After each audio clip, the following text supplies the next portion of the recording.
오늘 하나님께서 우리에게 주시는 말씀을 함께 보도록 하겠습니다. 요나서입니다. 요나서 4장 5절에서 11절입니다.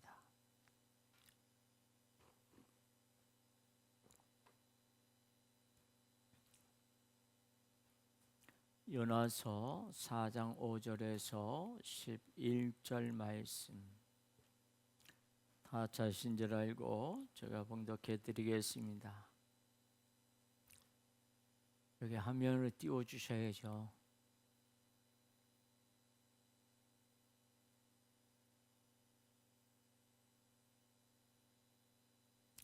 (4장 5절에서 11절) 말씀 다 자신들과 제가 봉독해 드리겠습니다. 요나가 성읍에서 나가서 그 성읍 동쪽에 앉아 거기서 자기를 위하여 초막을 짓고 그 성읍에 무슨 일이 일어나는가를 보려고 그 그늘 아래에 앉았더라.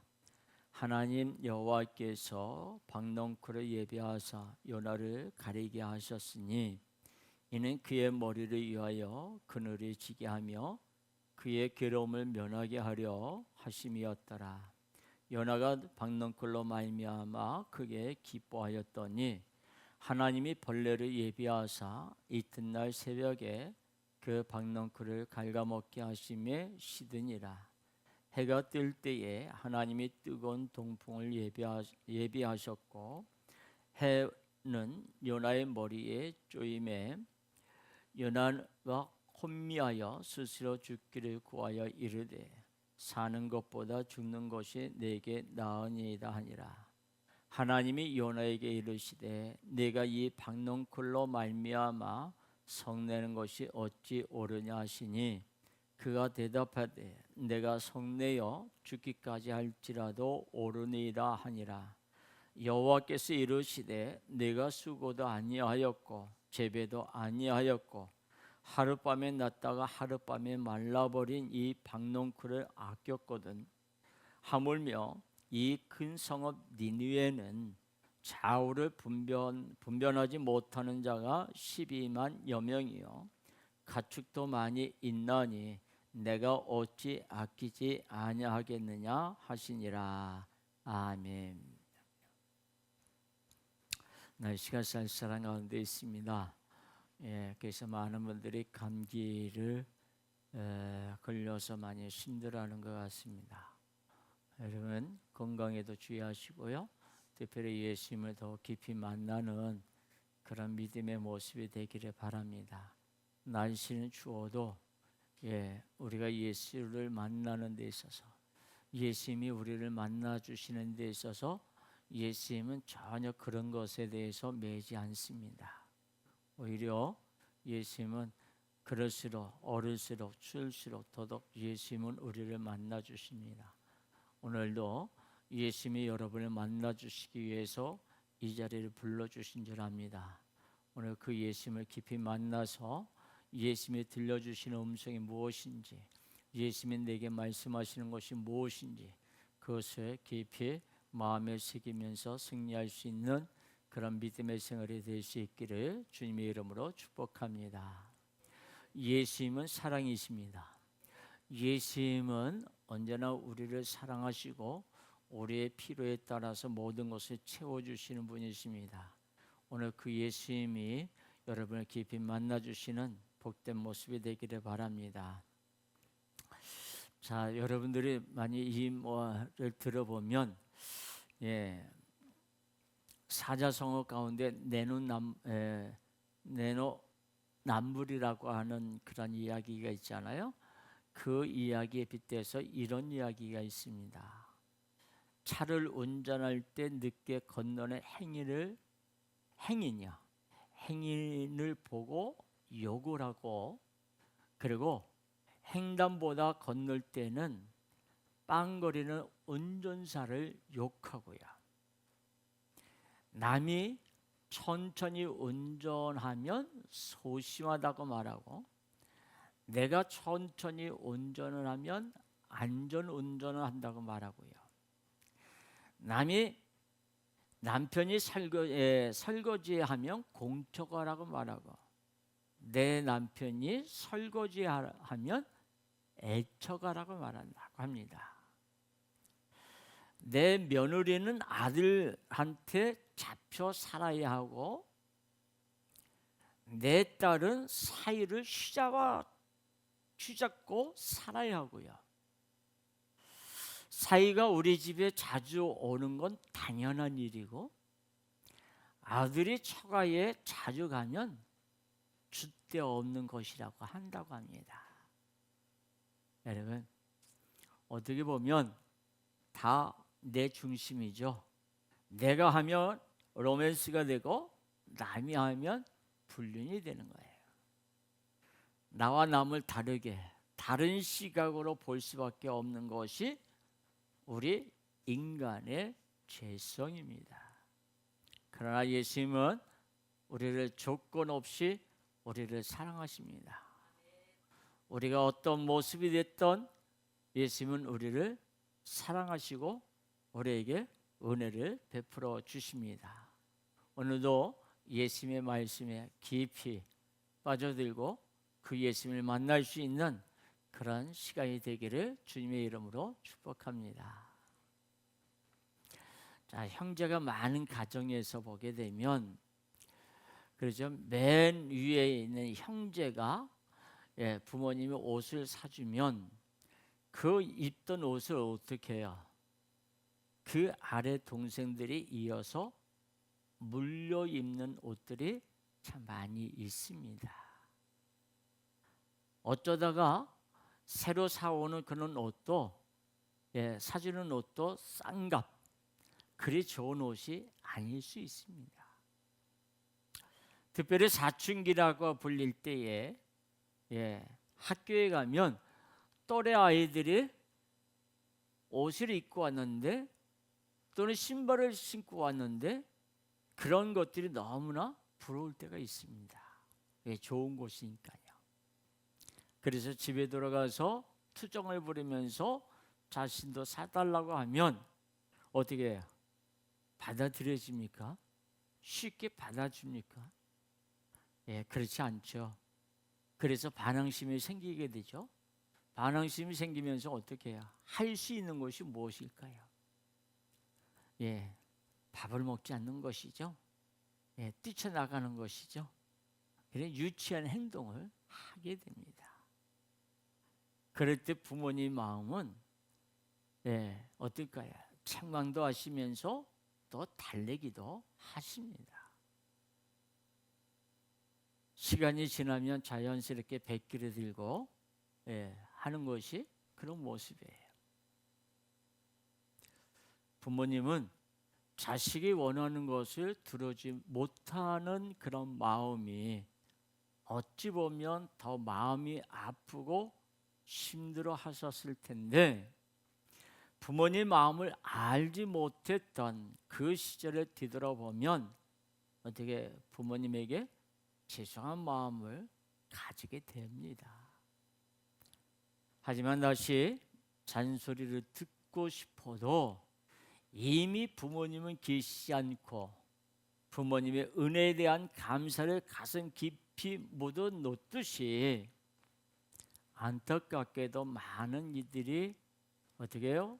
더 중요한 것과 덜 중요한 것, 더 좋은 것과 그렇지 않은 것 구분하지 못한 채 이미 지나간 것의 후회를 반복하는 그런 모습을 하면서 살아갑니다.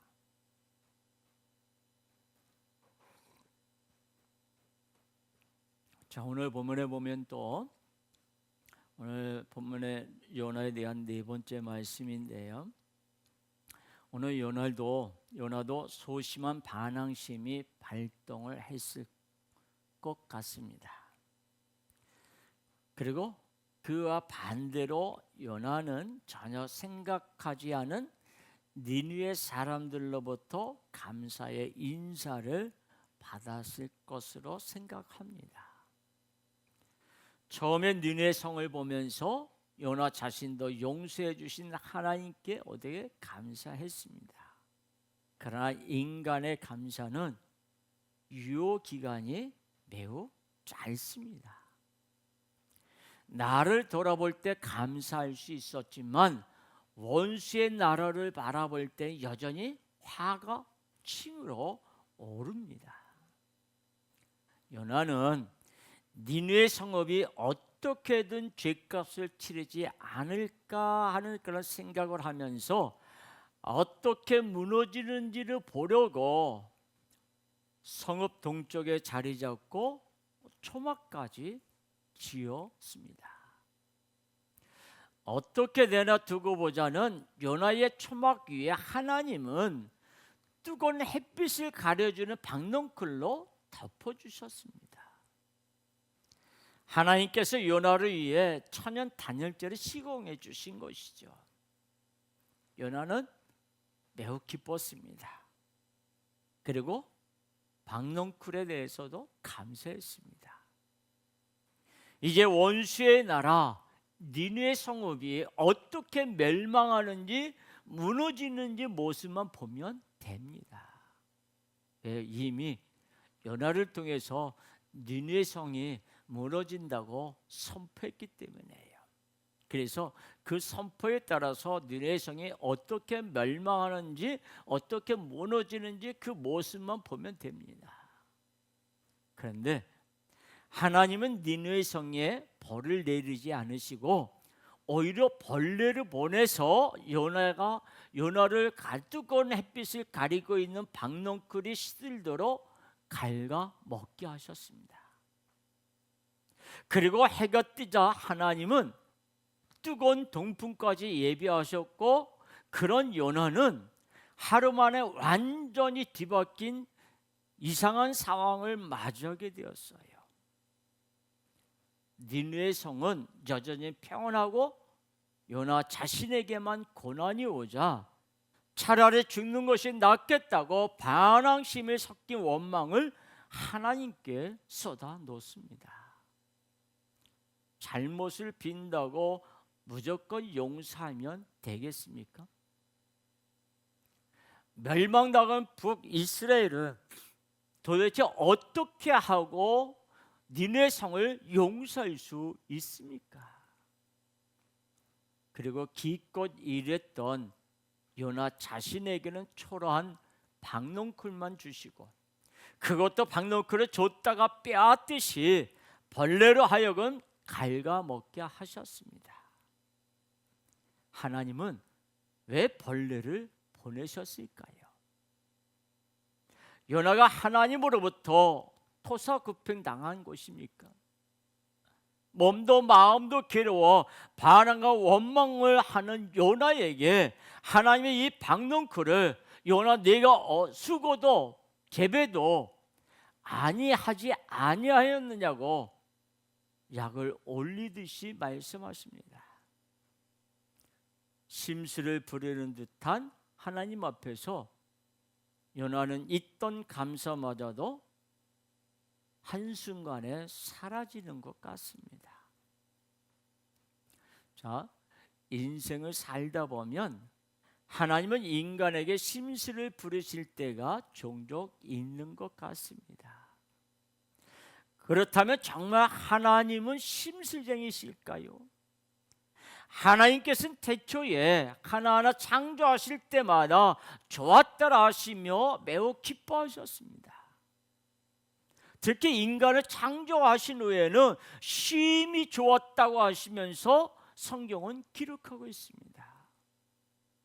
얼마나 이 인간을 하나님의 영상대로 하나님의 모양대로 인간을 지으시고 얼마나 좋았으면 하나님이 심히 좋았다라고 기록하고 있을까요? 예상을 뛰어넘는 창조물이 만들어져서가 아니라 하나님께서 인간과 교제할 것을 하나님의 영이 인간과 함께 거하실 것을 기뻐하시면서 좋아하신 거예요. 여인들 사이에서 닭살 돋는 사랑의 고백 중에 하나가 이런 말이 있대요. 내 안에 너 있다. 그 말하면 너무 좋아하는 것 같아요. 영화나 드라마의 대사가 아니라 성경 말씀이 원조입니다. 하나님이 인간 안에 인간이 하나님 안에, 하나님께서 인간과 마음을 나누는 아름다운 교제의 극치입니다. 그러나 인간은 하나님 외에 다른 것, 세상에 관심을 두기 시작했습니다. 마치 벌레가 조금씩 갉아먹듯이 인간의 마음에 하나님을 밀어내고 세상이 눈에 들어왔습니다. 그렇게 하나님에 대한 애정이 식은 인간은 하나님과의 교제가 부담스럽고 지겹게 여겨졌습니다. 타락은 인간이 하나님에게서 돌아서는 사건이었습니다. 이제 하나님이 그 안에 없는 타락한 인간은 달면 삼키고 쓰면 뱉는 단순한 생각밖에 못합니다. 그래서 타락한 인간은 사탕발림 같은 사기와 각종 보이스피싱에 당하면서 가슴을 치는 삶을 살아갑니다. 하나님 없이 사는 인간은 어느새 감사는 없어지고 원망과 하소연이 당연한 불쌍한 인생을 살고 있습니다. 왜 하나님은 요나에게 벌레를 보내셨을까요? 사명을 잘 감당한 선지자에게 박넝쿨과 벌레는 하나님의 심술같이 보입니다. 그러나 하나님은 요나를 사랑해도 엄청나게 사랑하고 아끼십니다. 선하신 하나님은 사랑하고 아끼는 자에게 심술로 대응하시는 분이 아니십니다. 하나님은 요나에게 더 중요한 것을 가르쳐주고 싶어 하십니다. 오늘 성경에서는 요나가 아끼는 것과 하나님이 아끼시는 것에 분명히 대비되어 있습니다. 요나는 점점 더위를 가려주었던 박넝쿨을 아꼈습니다. 다시 말해 당장 필요한 것을 요나는 아끼는 것입니다. 그러나 하나님께서 아끼시는 것은 눈앞의 문제가 아닌 더욱 중요한 것이 있습니다. 단지 인권에 대한 이야기가 아니에요. 하나님께서 가장 중요하게 여기시는 것은 하나님께 돌아오는 자를 아끼십니다.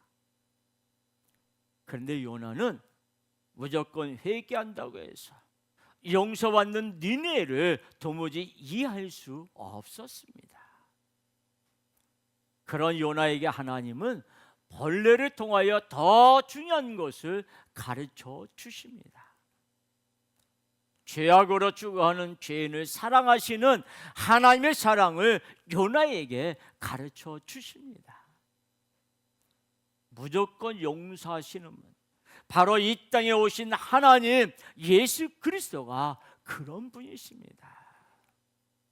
예수님은 당시 가장 큰 죄인이었던 세리와 창녀에게 찾아가셔서 그들이 회개할 때에 무조건 용서하셨습니다.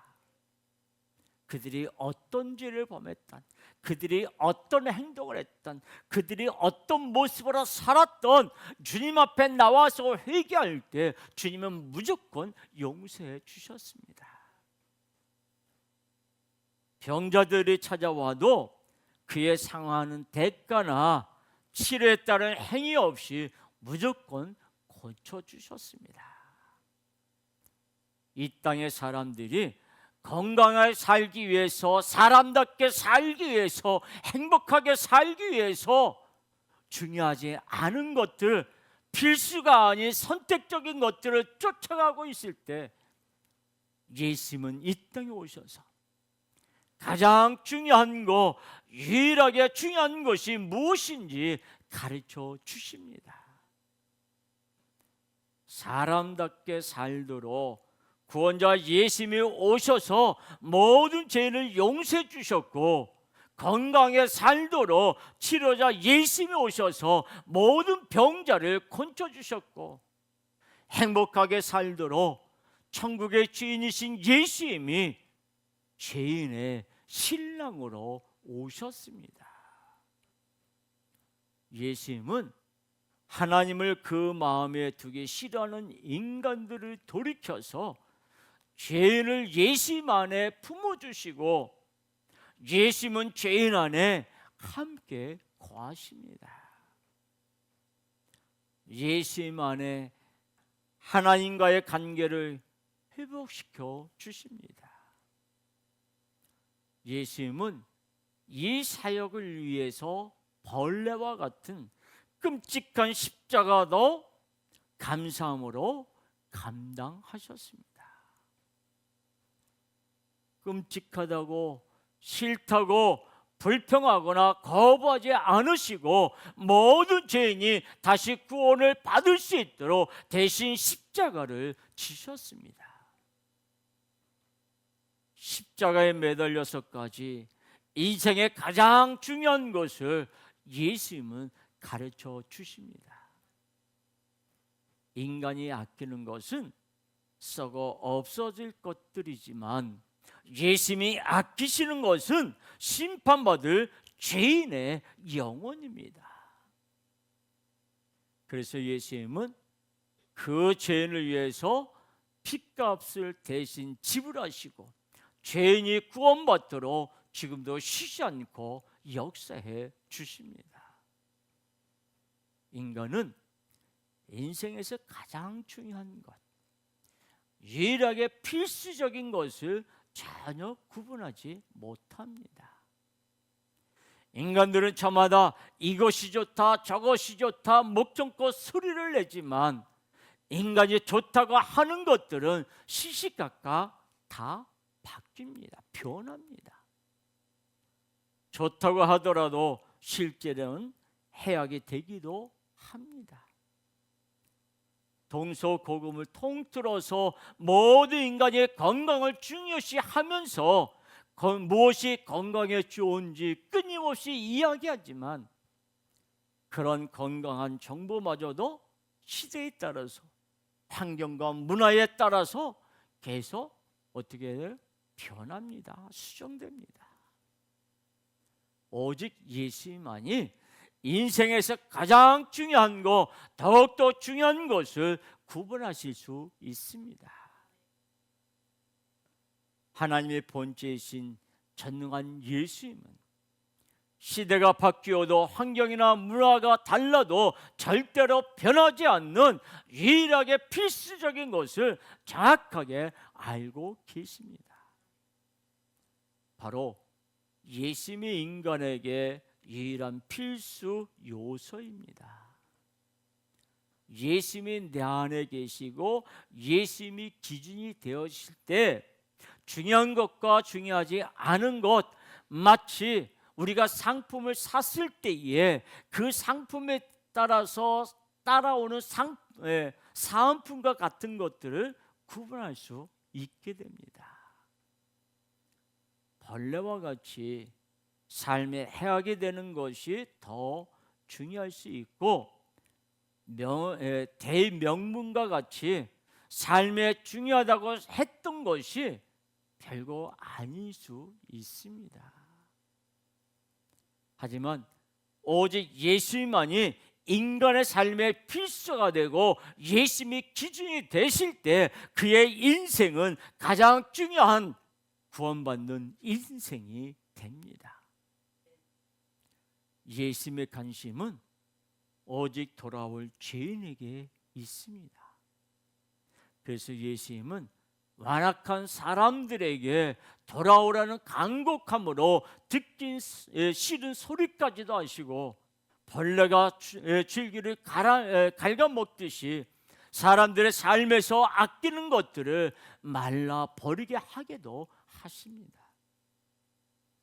특히나 종교 지도자들의 큰 수입원이자 제사드리기 위해서 오는 자들의 큰 편의가 되어졌던 예루살렘 성전 안에 보면 이방인의 뜰이 있어요. 그 뜰에 있던 돈을 바꿔주는 환정상들과 그리고 재물을 파는 그런 이들을 예수님이 들러엎으시고 내쫓으실 때에 무엇이 사람들에게 더 유익이 되는지 생각하지도 않고 행동하는 무식한 예수님이 마치 아끼는 것을 갉아먹는 벌레처럼 예수님을 그렇게 여겼어요. 그래서 죽어야 할 벌레처럼 사람들의 눈에는 예수님이 그리 비춰졌습니다. 예수님은 모든 죄인이 구원자에게 돌아오도록 말하고 행동하셨지만 사람들은 예수님의 언행을 마치 잔소리처럼 귀찮아하면서 귀를 막았습니다. 이윽고 예수님이 전통을 따르는 자들의 영역을 벌레처럼 조금씩 파고들 때 사람들은 예수님을 벌레처럼 여기면서 가차없이 죽이기에 이르렀습니다. 그렇게 사람들이 벌레처럼 취급해도 예수님은 더 중요한 것을 가르쳐 주셨는데 그 가르쳐 주심은 멈추지 않냐고 계속해서 가르쳐 주셨어요. 누가복음 12장 22절에서 28절 말씀입니다. 누가복음 12장 22절에서 28절 말씀 우리 같이 함께 한 목소리로 읽습니다. 또 제자들에게 이르시되 그러므로 내가 너희에게 이르노니 너의 목숨을 위하여 무엇을 먹을까 무엇을 입을까 염려하지 말라. 목숨이 음식보다 중하고 몸이 의복보다 중하니라. 생각 거두지도 아니하며 골방도 없고 창고도 없으되 하나님이 기르시나니 너희는 새보다 얼마나 더 귀하냐. 또 너희 중에 누가 염려함으로 그 길을 한 자라도 더할 수 있느냐. 그런즉 가장 작은 일도 하지 못하면서 어찌 다른 일들을 염려하느냐. 백합화를 생각하여 보라. 실도 만들지 않고 짜지도 아니하느니라. 그러나 내가 너에게 말하노니 솔로몬의 모든 영광으로도 입은 것이 이 꽃 하나만큼 훌륭하지 못하였느니라. 오늘 있다가 내일 아궁이에 던져지는 들풀도 하나님이 이렇게 입히시거든 하물며 너일까 보냐. 믿음이 적은 자들아. 아멘. 예수님은 더 중요한 것, 그것이 무엇인지를 오늘 이 누가복음 12장 22절에서 28절 말씀 사이에서 말씀해 주세요. 특별히 27절에 보면 백합화를 생각해 보라. 실도 만들지 않고 짜지도 아니하니라. 그러나 내가 너에게 말하노니 솔로몬의 모든 영광으로도 입은 것이 이 꽃 하나만도 못하다라고 말씀하십니다. 예수님이 아끼시는 것이 무엇이고 인간이 아끼는 것이 무엇인지 바로 필수와 선택, 상품으로 말하면 본품과 사은품이 명확하게 비교되고 있습니다. 인간에게는 먹을 것, 입을 것, 키가 크고 작은 것이 중요하기 때문에 먹을 것을 쌓아두려 하고 좋은 것을 입으려 하고 키와 외모에 신경을 씁니다. 그러나 예수님에게는 한 사람 자체가 귀하고 그래서 한 사람이라도 죽음에 머물지 않고 예수님께 돌아오는 것이 너무나 중요합니다. 예수님은 인간들에게 믿음이 없는 자들이라고 말씀하십니다. 본품이 무엇인지 모르고 사은품만 매달리면서 얼마나 어리석은 것입니까? 예수님은 사람들이 더 중요한 것을 알기를 없어도 되는 것과 반드시 있어야 하는 것을 구분하기를 원하십니다. 요한복음 11장 4절 말씀입니다. 우리 같이 함께 한 목소리로 읽습니다. 예수께서 들으시고 이르시되 이 병은 죽을 병이 아니라 하나님의 영광을 위함이요 하나님의 아들이 이로 말미암아 영광을 받게 하려 함이라 하시더라. 아멘. 바로 이 말씀은 바로 나사로가 다시 살아나는 그 사건에 대한 말씀 중에 한 말씀이에요. 나사로가 병들었다는 소식을 예수님이 들으셨어요. 근데 예수님이 조금도 어떻게 해요? 조급한 마음이 없어요. 그리고 엉뚱한 말씀을 하십니다. 어떻게 보면 무척이나 사랑했던 나사로, 마르다, 마리아 이 3남매로서는 예수님의 말씀에 섭섭해할 수도 있습니다. 그러나 예수님은 하나님의 영광을 말씀하십니다. 오늘 말씀에 보면 그래 말씀, 하나님의 아들이 이로 말미암아 영광을 받게 하려 합니다. 즉 인간에게 가장 중요한 예수님의 구원 사역을 말씀하고 계십니다. 나사로가 병으로 죽게 됐지만 예수님께서 나사로의 이름을 부르며 나오라고 말씀하실 때 죽었던 나사로가 무덤에서 나오는 것처럼 모든 이들을 죽음에서 나오게 하실 중요한 예수님의 구원 사역을 알도록 가르쳐주고 계시는 거예요.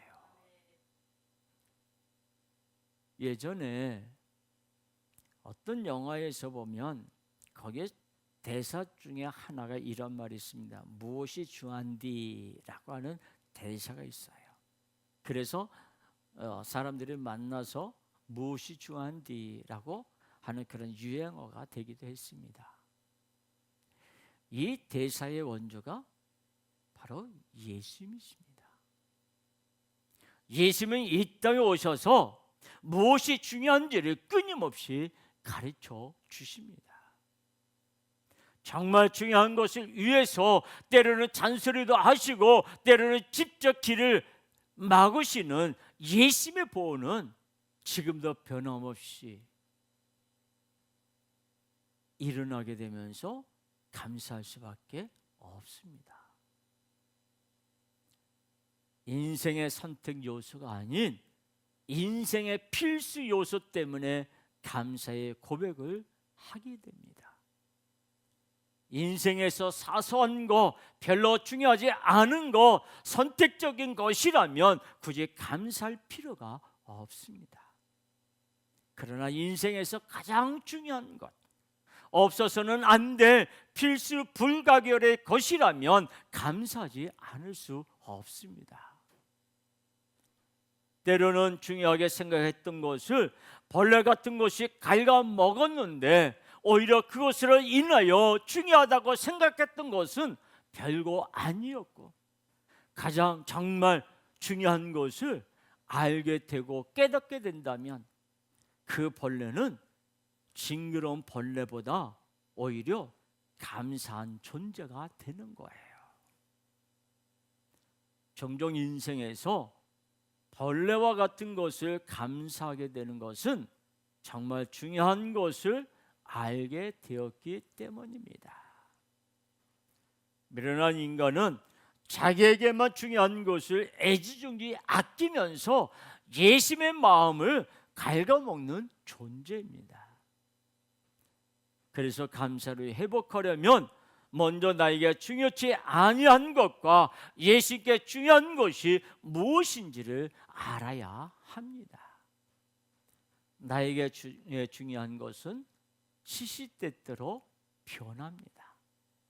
그러나 예수께 중요한 것은 1000년이 지나도 10,000년이 지나도 절대 변하지 않습니다. 예수님이 아끼시는 것은 돌아오는 죄인들입니다. 나 같은 죄인을 향한 유통기한이 없는 사랑, 변함이 없는 사랑, 그 큰 사랑 때문에 설사 내가 아끼는 것을 벌레가 갉아먹는다 할지라도 주를 향한 감사는 언제나 가득 넘치게 됩니다. 하나님 안에 있기를 답답해하면서 하나님과 교제하기보다 세상과 교제하기를 더 좋아해서 인간은 하나님에게서 완전히 돌아섰습니다. 그러나 하나님이 없는 인간은 중요한 것과 중요하지 않은 것을 구분하지 못하고 원망만 가득한 삶을 살아갑니다. 하나님 아버지는 이런 미련한 인간들에게 영원히 중요한 것을 모르게 하셔야 합니다. 그러나 하나님 아버지는 돌아오는 자에게 무조건 용서하시는 사랑에 가득한 분이셔서 가장 중요한 것, 없어서는 안 될 예수님을 보내주셨습니다. 예수님을 통하여 사람답게 건강하게 행복하게 살도록 하십니다. 예수님을 알지 못하게 하는 인간이 아끼는 것들을 때때로 벌레를 보내서 갉아먹게 하시고 가장 중요한 용서하시는 예수님, 구원하시는 예수님께 돌아오도록 역사하십니다. 요나보다 니느웨 성읍보다 더욱더 하나님을 모르고 원망과 불평만 가득한 자에게 없어서는 안 될 예수님을 보내주신 하나님 아버지의 변치 않는 사랑에는 영원한 감사와 그리고 찬양밖에 돌릴 것이 없습니다. 요나는 왜 박농크를 죽였느냐고 심술령이 하나님을 향하여 아직도 하소연하고 있을까요?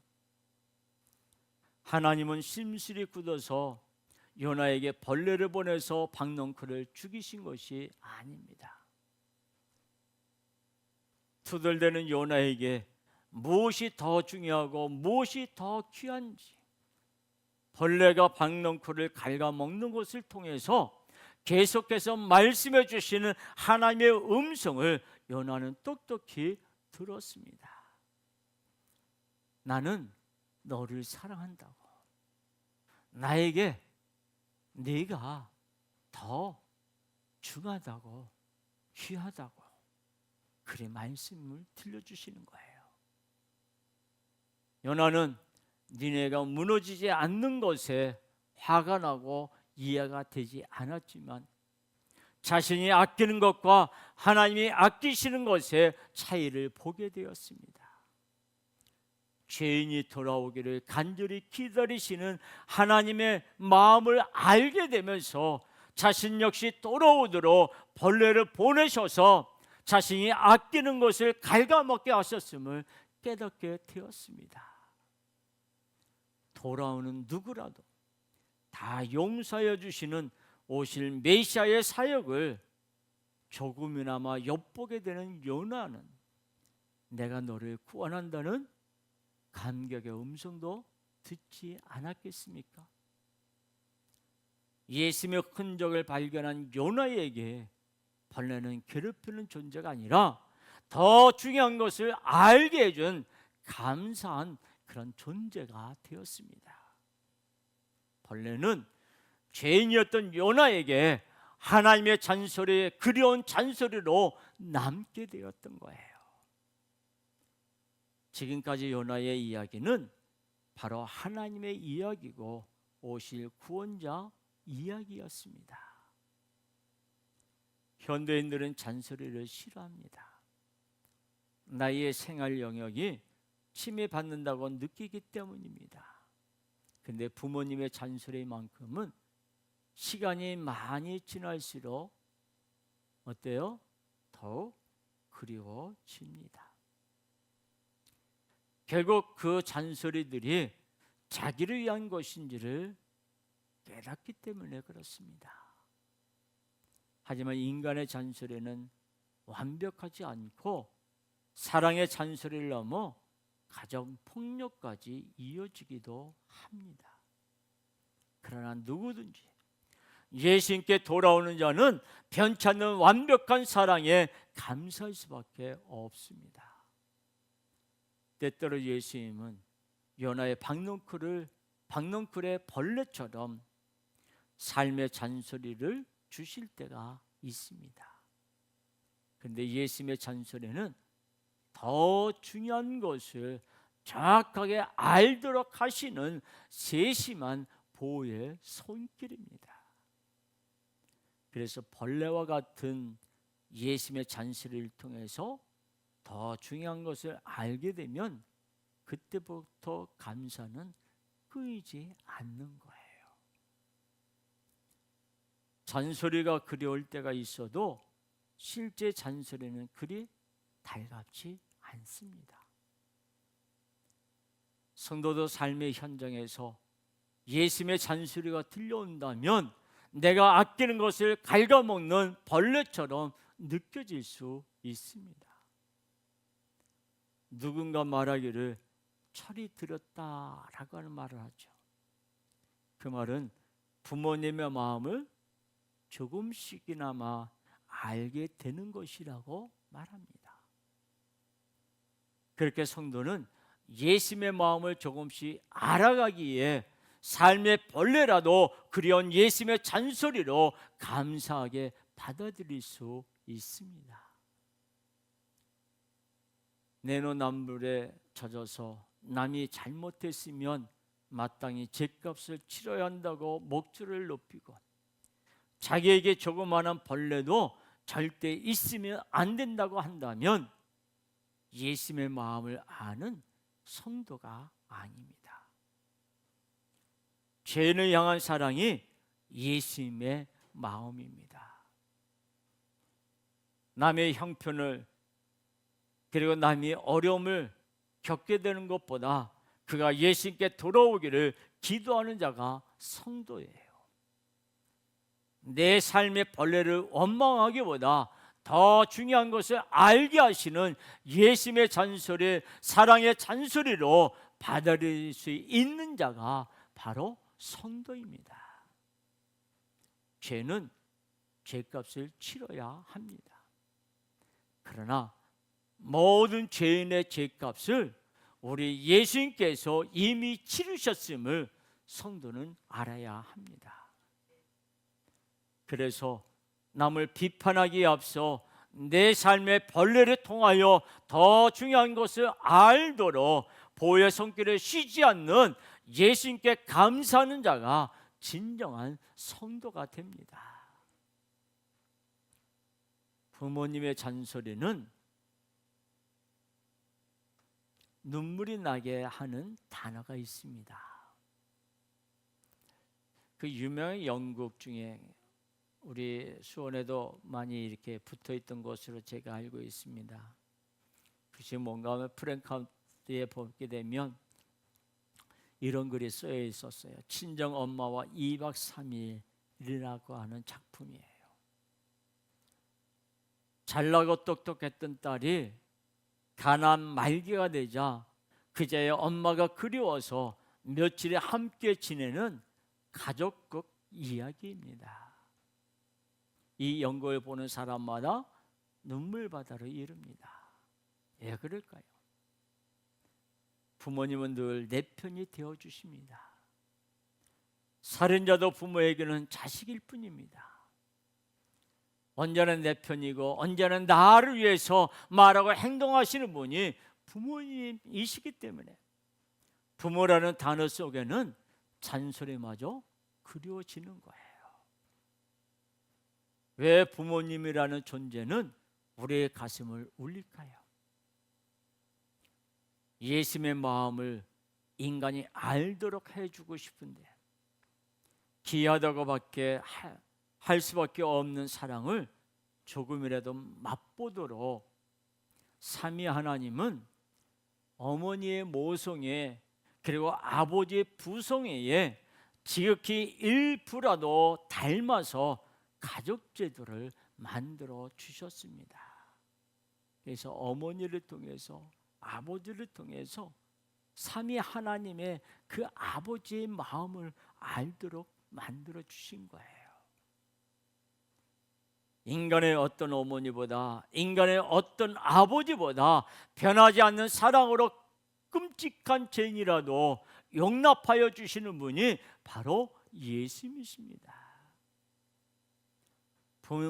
부모님을 통해서 잔소리마저 그리워한다면 이제 예수님의 잔소리 또한 귀를 기울일 수 있어야 합니다.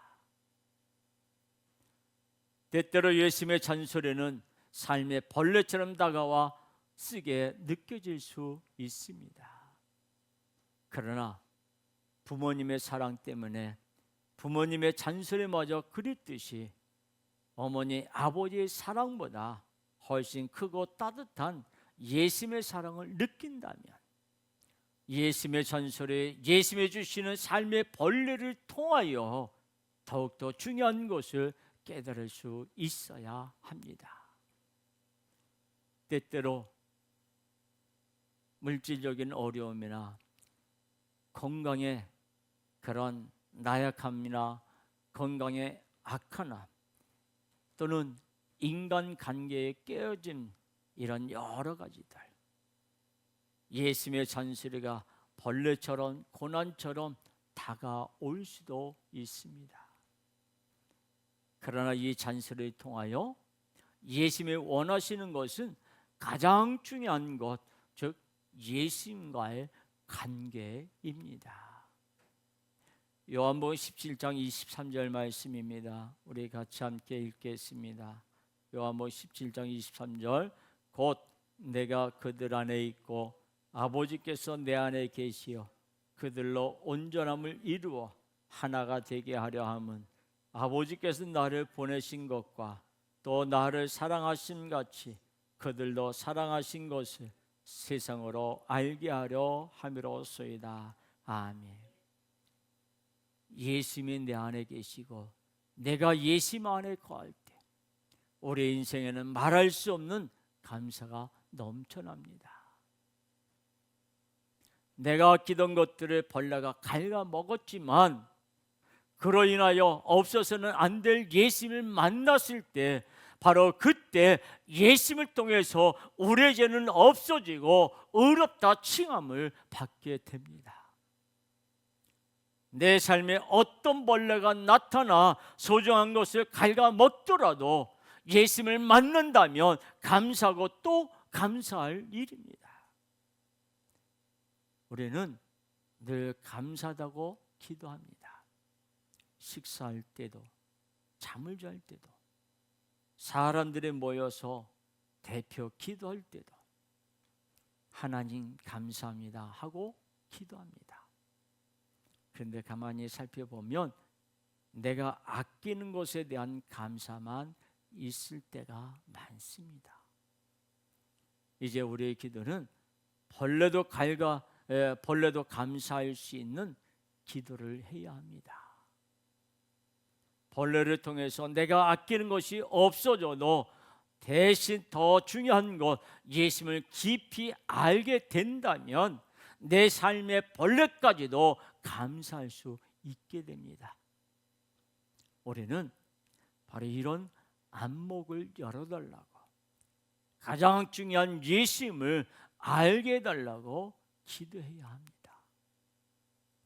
더 자세하게, 더 정확하게 예수님에 대해서 알아서 예수님의 벌레도 예수님의 잔소리도 기꺼이 감사할 수 있어야 합니다.